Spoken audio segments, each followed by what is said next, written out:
بسم اللہ الرحمن الرحیم۔ السلام علیکم پاکستان۔ ناظرین، آپ دیکھ رہے ہیں آواز بہاولپور نیوز چینل اور میں ہوں آپ کا میزبان احمد محمود۔ ناظرین، جیسا کہ آپ سب جانتے ہیں کہ ہم آپ لوگوں کے لیے آج کی شخصیت پروگرام لے کر آیا کرتے ہیں۔ آج میں آپ کو جس شخصیت کا تعارف کروانے جا رہا ہوں، آپ کسی تعارف کے محتاج نہیں ہیں۔ ہمارے ساتھ موجود ہیں ڈاکٹر فدا حسین صاحب، جو کہ آج میں منڈی صادق گنج میں موجود ہوں۔ آج ہم خاص طور پہ جو بات کرنے جا رہے ہیں وہ علاقے کے مسائل کے اوپر بات کریں گے۔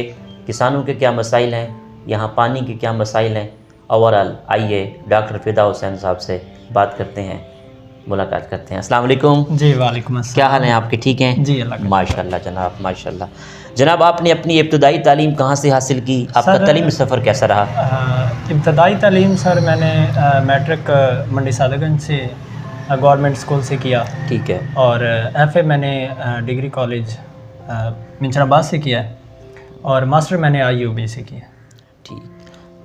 اگر آپ کے علاقے کے مسائل کے حوالے سے بات کریں تو آپ کو کیا لگتا ہے آپ کے علاقے کے کون کون سے مسائل ہیں جو آپ چاہتے ہو کہ حل ہو جائیں؟ سر مسائل ادھر کافی سارے ہیں، لیکن ہم آپ کو جو ہے کچھ مسائل ہم شیئر کرنا چاہتے ہیں آپ سے۔ جی۔ وہ یہ ہیں کہ ہمارا جو ایگریکلچر سسٹم ہے نا ادھر، جی، وہ کافی ڈسٹرب ہو رہا ہے۔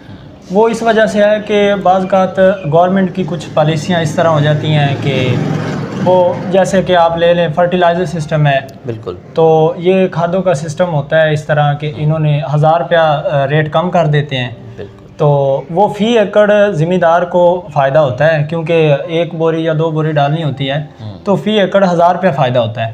لیکن جب لاس ہوتا ہے تو وہ کیا کرتے ہیں کہ گورنمنٹ جو ہے وہ جب گندم کا یا دھان کا ریٹ کم کر دیتی ہے تو اس وقت وہ 1000 روپیہ فی من کے حساب سے کرتی ہے، جس میں 50,000 فی ایکڑ لاس ہوتا ہے۔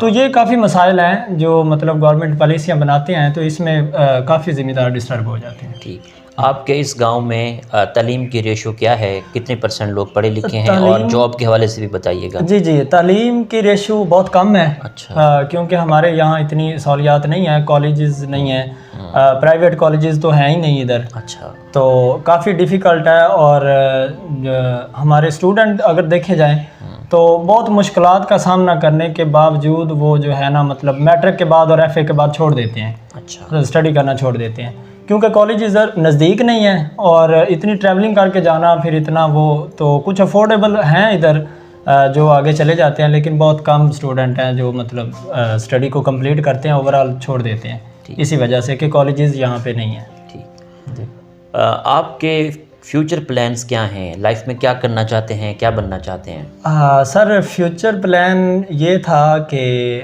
میں نے ایجوکیشن میں ماسٹر کیا، ٹھیک، تو اس کے بعد کوئی ویکنسیز نہیں آئی، ہمیں کوئی اپرچونٹی نہیں ملی، وہ آپ بیڈ لک سمجھ لیں یا پھر جس طرح بھی ہے، تو لیکن اب فیوچر پلان یہ ہے کہ ہم اپنا کوئی اچھا بزنس کریں گے انشاءاللہ۔ جی ناظرین، ہمارے ساتھ موجود ہیں ڈاکٹر فدا حسین صاحب۔ ہم ان کے رقبے میں بیٹھے ہوئے ہیں، پیچھے ہمارے بیک گراؤنڈ پہ دیکھ سکتے ہیں چاول کی کاشت ہو رہی ہے۔ جیسا کہ آپ کو معلوم ہے کہ بہاول نگر، منچن آباد اور دیپال پور والے ایریے میں چاول یعنی کہ دھان کی کاشت زیادہ ہوتی ہے، تو چاولوں کے بارے میں ہم ڈاکٹر صاحب سے بات کر لیتے ہیں کہ یہاں پہ کیا شیڈول ہے، کب کاشت چاول کیے جاتے ہیں، ریٹس کیا ہیں اور فی ایکڑ کیا پیداوار ہے۔ جناب جی ماشاءاللہ بہت خوبصورت موسم ہے، ہم ایک نہر ہے اس کے ساتھ بیٹھے ہوئے ہیں، تو سب سے پہلے ہمیں نہر کا بھی بتائیے گا، اور بارڈر بھی میرا خیال ہے پاکستان اور انڈیا کا وہ قریب ہے ہمارے۔ ہاں جی بالکل، بتائیے گا۔ بارڈر تو نزدیک ہے، 10-12 کلومیٹر راؤنڈ اباؤٹ ادھر سے بنتا ہے۔ اچھا، تو یہ ساتکیہ کینال ہے جو یہ گزر رہی ہے، تو یہاں اوورال ساری فصلوں کو اسی نہر کا ہی پانی لگتا ہے۔ اچھا، تو دھان کی قسم کی اگر بات کریں جی، تو زیادہ تر پہلے جو تھی دھان کی قسم وہ 17-18 کاشت ہوتی رہی ہے، اور اب وہ تقریباً فلاپ ہو چکی ہے، کیونکہ کچھ بیماریاں کچھ اس طرح سے آئی ہیں کہ وہ اب کامیاب نہیں ہے اس جگہ پہ، تو اب جو ہے 1509 بہت زیادہ کاشت ہوتی ہے۔ اچھا، لوگ ڈبل بھی لگا لیتے ہیں، پہلے 1509 لگاتے ہیں، پھر اس کے بعد پھر دوبارہ بھی لگ جاتی ہے، تو یہ سال میں 2 دفعہ بھی لگ جاتی ہے، لیکن اس دفعہ کچھ ٹمپریچر زیادہ ہونے کی وجہ سے کافی ڈسٹرب ہوا ہے، جو فی ایکڑ ہماری 1509 کی پیداوار پہلے